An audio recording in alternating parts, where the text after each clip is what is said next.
Hello everyone. So we are discussing exercise questions of the chapter Control and Coordination, and in today's session we are going to discuss the question number 10. So the question is, how are involuntary actions and reflex actions different from each other?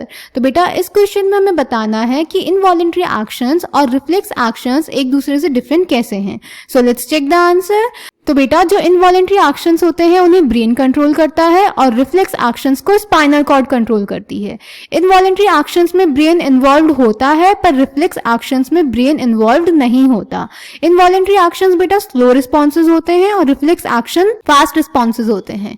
Involuntary actions बेटा internal organs की functioning से related है और reflex actions external organs की functioning से related है. अगर हम एग्जाम्पल देखें तो इनवॉलेंट्री एक्शंस का एग्जाम्पल हो जाएगा beating of heart and reflex action का example है knee jerk. Clear? So answer number 10 is involuntary actions controlled by the brain, reflex actions controlled by the spinal cord. Involuntary actions brain is involved, reflex actions brain is not involved.